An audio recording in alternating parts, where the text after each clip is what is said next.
It's time right now for some bold predictions for the 2026 MLB season. And these are bold. I have a shocking World Series champion, a team that's considered very good, I think is going to miss the playoffs, some pretty wild award winners, and so much more. But before we get started, if you guys are not already, please subscribe to the channel down below. Also, don't forget to drop this video a like and sound off in the comments if you think these bold predictions are just completely ridiculous, because some of them are. So let's get started right here with maybe the boldest prediction on the list. The Detroit Tigers are going to win the World Series. And the biggest thing here is that this is just a very well-built team. You have star power on the top, you have a steady floor, stable veterans, exciting young players who can take steps forward. It's simply just a roster built to win, and that's all started with Tarek Skubal as the ace, arguably the best pitcher in baseball. They signed Framber Valdez to make those two one of the best 1-2 punches in all of baseball. An amazing duo if you want to go win a playoff series. And then behind those two guys, the Tigers have just a ridiculous amount of pitching depth. I mean, Jack Flaherty and Casey Mize are very sturdy middle rotation dudes. They picked up Justin Verlander to be a back-end guy. I think he can surprise some people this season into his 40s. And then behind them, you have guys like Drew Anderson, who came in from the KBO, who can eat innings. World Baseball Classic hero Emmanuel DeJesus, Ty Madden. In terms of pitchers 4 through 9, the Tigers have some of the best depth in all of baseball, and we know how important that depth is over the marathon of a season. Then past that, this lineup has very sneaky elite potential. I know people like to get on Riley Green for his high strikeout rate, but truly he has all the tools and the acumen to be an MVP candidate. I mean, this guy's entering his age 25 or 26 season off of a 36 home run, 111 RBI campaign where he had an uncharacteristically low for the early part of his career, 313 on base percentage. Any little minute gains in that strikeout rate, that swing and miss rate, can literally send Riley Green directly to the moon. Past him, you have a bunch of very solid bats and all with reasonable upside in Spencer Torkelson, Gleyber Torres, Kerry Carpenter, and Colt Keith. And then now you throw Kevin McGonigal, consensus #2 overall prospect in baseball, into that list to be a good force defensively, a great force offensively. This is just a lineup I think is coming together really well low-key. And then the bullpen is very deep and very solid. I love the Kenley Jansen acquisition just to give a really sturdy veteran to close games. Will Finnegan was awesome last year after he came from the Nationals in a trade. Will Vest's a very good reliever. Behind them is an incredibly deep bullpen. Not spectacular, but very deep. And then for any team who can make an unexpected run, you'd love to have young players that are coming into the fold that could give them a boost. I've already mentioned McGonigal, but past him at AAA this season, you're going to have Max Clark, who's a wizard defensively in center field, can definitely hit, and maybe he winds up usurping Parker Meadows in center field. They also have Josue Briseño, who's dealing with an early season injury right now, but is a ridiculous power bat in the upper minors. And then to a lesser degree, also prospects I like, Hao-Yu Lee and Max Anderson as infield depth. There's just so much good going on with this roster, the top of it, the middle of it, and the edges of it. And I really like how well the Tigers washed away, which last year could have been one of the most memorable collapses in Major League history, blowing the division to the Guardians, but then beating them in the wild card round, and then forcing the Mariners to the brink, a 17-inning fifth game in the ALDS, and then that Mariners team put the Blue Jays to the brink, and then that Blue Jays team put the Dodgers to the brink. Again, there's a lot of transitive property doing work there, but this Tigers roster has star power, depth, potential young stars, playoff experience, great pitchers at the top, a good bullpen. It's really just hard to find a hole. And in a pretty wide open American League, I can see them winning it. And you get Skubal and Framber into a 7-game series, anything can happen. Tigers are my World Series pick. Next up, Eury Perez is going to win the National League Cy Young Award. If you guys have been watching this channel over the last month, you know how effusive my praise of Eury Perez has been. And that's because I really think this guy's just simply a rocket ship taking off. The only thing that's really stopped him so far is that after an elite rookie season, spring training the following year, he blew out his elbow, got Tommy John surgery. That's washed away the fact that he debuted as a 20-year-old and was completely elite with a 3.15 ERA and nearly 21% strikeout minus walk rate again in that age 20 campaign. Now he's back. He still has the super explosive fastball that can be dominant in the zone. He still has two very solid breaking balls, an elite changeup that's going to stymie left-handed hitters. And being one more year removed from that Tommy John surgery is going to help him take off. I talked a lot in my breakout starting pitcher video that since Eury came back from Tommy John surgery last year compared to 2 years ago, the movement on all of his secondary pitches changed somewhat dramatically. So last year, he had a bit of trouble commanding all of those pitches, but I think that's because he just didn't have much experience with them and their new movement profiles. Now, another year recovered under his belt, another year removed from surgery where his command will tick up, and another year now gaining experience with these pitches that are moving a bit differently compared to the guy he was when he was a rookie. It's going to be all systems go. We're going to see the superstar leap. He's definitely aided by the fact that Lone Depot Park in Miami is a phenomenal park for pitchers. The Marlins are going to play great defense behind him. He got himself to nearly 120 innings across all levels last season, so I don't think he's going to have really many workload restrictions whatsoever. Yuri Perez is going to take off my National League Cy Young pick. Next up, let's keep getting crazy. Let's stay bold. The Cubs will have the best record in all of baseball this regular season. And this is a little bit more about the league as a whole right now than how sensational I think the Cubs might be. I do think they're well built and going to be a great regular season team, but I want to use the same hypothesis for the Brewers to have the best record in the league last year. And the big reason for that is the top of baseball has flattened, partially talent-wise for most teams, but then a team like the Dodgers, effort-wise.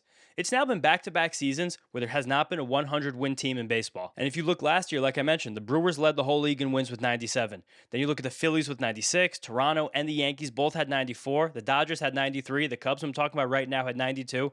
It was a very, very, very strong cluster at the top without one team being able to really break past like we'd seen in many years past. And it seems like this year the Dodgers would be that team to break past. I think right now in Vegas, their win total is like 102 or 103 or something crazy like that. But we know how much they've de-emphasized the regular season, how little effort they're going to exert if it means having anybody injured or not 100% for the next World Series run. I mean, let's look at the way they deployed their pitchers last season. Yoshinobu Yamamoto was the only member of their staff to throw more than 112 and 2/3 innings. That's it, the only guy. The pitcher who threw the second most innings on the Dodgers last year was Clayton Kershaw. The pitcher who threw the third most innings on the Dodgers was Dustin May, and he was traded at the trade deadline.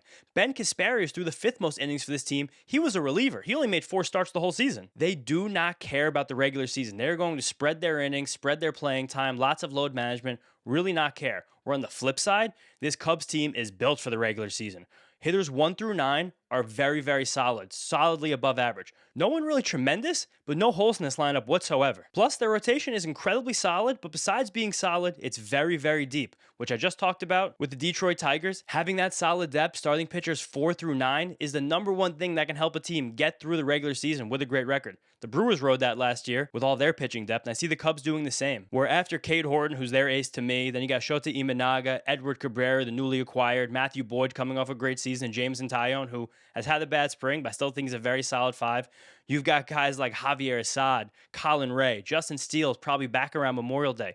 Then you have Jackson Wiggins, going to be one of the biggest starting pitching prospect breakouts this year. I just named you 9 legitimate major league caliber starting pitchers. Very few other teams in the league have that. Plus, this Cubs team is going to be gunning for the regular season. They don't have a division title, a real division title, since 2017. They got beat by the Brewers in the playoffs last year, their rival Brewers. There's going to be a huge regular season incoming for the Cubs, and they will have the best record in baseball before the playoffs begin. The next one here is going to be very juicy. Bo Bichette will have 120 RBIs. When I wrote this one out originally, I didn't even think it was that bold because for Bo's career, he's averaged 24 home runs and 95 RBIs per 162 games. So again, didn't think it was that bold. Some people on Twitter did. This is one of the ones that got under people's skin the most, but that's neither here nor there. Bottom line, Bo Bichette has an unbelievable skill set to drive in runs. He puts the ball in play incessantly, and he has enough raw power to easily pop 25 or 30 homers. On top of that, last year, if you're into this kind of thing, Bo Bichette had a 381 batting average runs in scoring position. And for his career, he has a 330 batting average runs in scoring position. This guy is a RISP lord, one of the best hitters in all of baseball with guys in scoring position. But more importantly than anything Bo Bichette has done his career to this point, this season he's projected to hit third in the Mets lineup behind Francisco Lindor and Juan Soto. That is probably the best RBI spot in all of Major League Baseball. Just ask Pete Alonso. He was there last year. He had 126 RBIs, and he had the highest percentage of plate appearances in all of baseball with at least one runner on base. In fact, Pete, Cody Bellinger, Vinny Pasquantino, and Drake Baldwin were the only hitters in Major League Baseball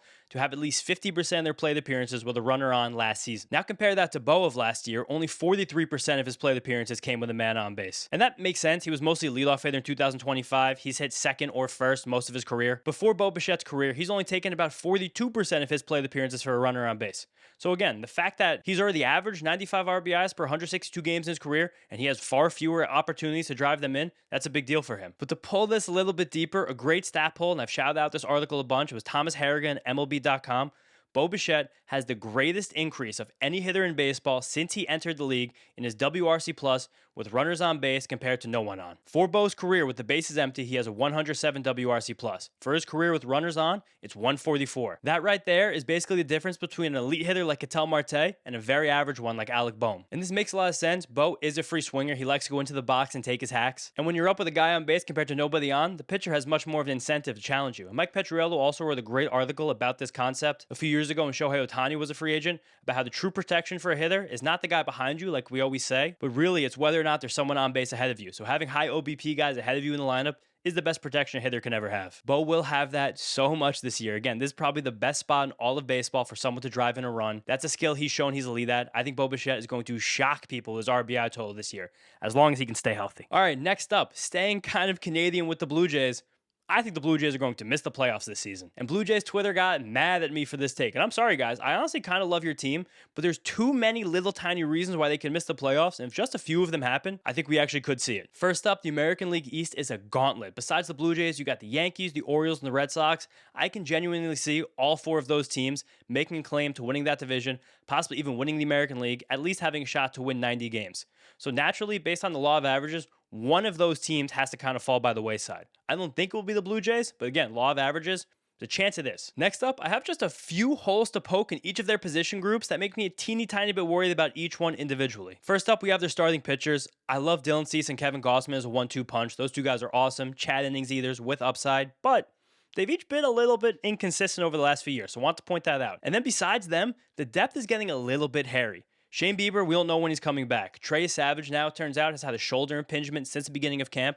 He's being brought on slowly. He should be back early in the season, first third of the season, but we're not positive about that yet. Then after them, you have Max Scherzer and Cody Ponce. Again, like them both objectively, but definitely some question marks about one, how much Scherzer can pitch, and two, how effective Ponce will be coming back over from the KBO. And then you have Eric Lauer pitching the third game of the season. I love Eric Lauer, but I don't really want him pitching my third game of the season. I want to go into the season with Eric Lauer as my sixth or seventh starting pitcher. And there's not tons of inspiring depth behind those guys, especially with Jose Barrios' injury. So again, some questions with that starting rotation. Then we get to the lineup, and this very, very, very well could be one of the best lineups in baseball. Totally acknowledging that. Vladimir Guerrero Jr. is a true superstar at the top and is a deep lineup of a lot of interesting hitters.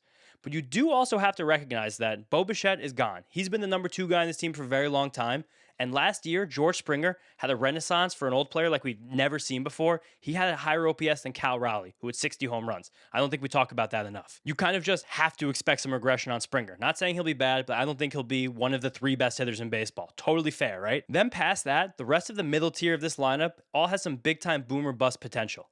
I love Dalton Varsho and Addison Barger, but at the same time, both those guys have had some issues with swing and miss in the past. And if they don't take steps forward, they could take steps back. Again, could be really good, could take a step back, probably wind up just in the middle of those expectations. Then Alejandro Kirk, profiles be really good. He was incredible last year, but similarly to what I talked about with Cease and Gausman, has had some big inconsistencies over the last few years. Can't really write him and Sharpie to have a great offensive season. And then a guy like Kazuma Okamoto, I like him a lot, coming over from the MPB. Definitely not a sure thing. Jesus Sanchez then, definitely not a sure thing. Andres Jimenez, definitely not a sure thing at the plate. This lineup gets a little bit hairy after Vladdy. A little bit hairy. It does. You got to admit it. And then this bullpen. Just ask any Blue Jays fan in your life what they think of Jeff Hoffman. And besides Jeff Hoffman, it's a very deep bullpen of very solid relievers. I definitely don't outwardly love any of them. And then you just have to consider the World Series hangover. This team played a lot more baseball than every other team in the league last year besides the Dodgers. That bullpen, a lot of these pitchers were taxed heavily on that path. And then just the emotional letdown of what happened there, trying to build back up all of that goodwill heading into the season. It's a very hard thing to replicate for a team. Tie that in with the gauntlet division. Enough question marks across this roster. I could see the Blue Jays missing the playoffs. Next bold prediction, my king, my baby boy, Samuel Basallo is going to hit 35 home runs. Honestly, he might even hit 40 home runs, but I thought that was too bold, so I said 35. I've waxed poetic about Basallo this entire offseason. Basically, this is one of the best hitting profiles in the entire league, and it does not get recognized as such. Last year, he played poorly at the major league level, but I do think people are getting a little bit too obsessed with his savant bubbles over a 1-month stretch when he still had elite bat speed, relatively good bat to ball, relatively good swing decisions. It really wasn't so bad considering everything else going on for a 21-year-old rookie. Past that, he's smacked this spring training. I have the stats for you right here, and I also have this amazing graphic from Eli Ben-Parat, who moonlights at Baseball America, just to show how great, again, his batted ball quality was this spring. Not just how hard he was hitting the ball, but how consistently he was lifting it and how hard he was hitting those fly balls and also how often he was pulling those fly balls. It's really just an offensive profile without a hole. And at the same time, it's easy to forget this guy had one of the best minor league profiles for a hitter we'd literally ever seen. Dominated every single level he played at power-wise, was always basically the youngest player at that level. I shouted out this fact about 2 months ago on this channel. Samuel Basallo has never taken a plate appearance as a professional player against a pitcher that was younger than him. I really can't wait for the Braves to face the Orioles. So hopefully Basayo can have a plate appearance against Didier Fuentes, and finally we can put this thing to bed. But still hasn't happened yet. And just a quick reminder, as a 20-year-old in AAA last year, Basayo hit 23 home runs in 76 games with a 116 mile per hour max exit velocity, a 21% barrel rate, a 57% hard hit rate, and so many great metrics otherwise. Shout out our guy Prospect Savant here for the amazing graphic. I think you're going to see him blow the lid off this thing this year. It's amazing bat speed, should be regular playing time. It'll be a platoon advantage. Camden Yards, not that bad to lefties for home runs. Sammy Basayo is putting it together ASAP. All right, few left here. Another one of my young studs who I've been talking a lot about this offseason. Owen Casey is going to win the National League Rookie of the Year. There's tons of buzz right now for Nolan McLean and Connor Griffin, JJ Weatherholt. Deservedly so. Those are all studs. Definitely guys who can and likely will win Rookie of the Year. But do not forget about Owen Casey. He's a great long shot. He was the headliner in the trade between the Cubs and the Marlins that sent Edward Cabrera to Chicago. And there's a great note from Bruce Levine that the Marlins were dead set on getting Casey. Even at the trade deadline from the Cubs balked then, but now they finally coughed up Casey this offseason. So I love the fact that how badly the Marlins want to get him. That makes me think that they have a very, very good vision for the player that he will become. And also because the raw ability here for Owen Casey is silly. Unbelievable power. He's 6'4", 220, physical specimen, 75 mile per hour bat speed, 2 batted balls over 115 miles per hour in 2024 in the minor leagues, a handful of 113 miles per hour last season, and a 114 mile per hour max exit velocity at the major league level last year when you only put 15 balls in play. And this was not a cheapie. This was not a worm burner.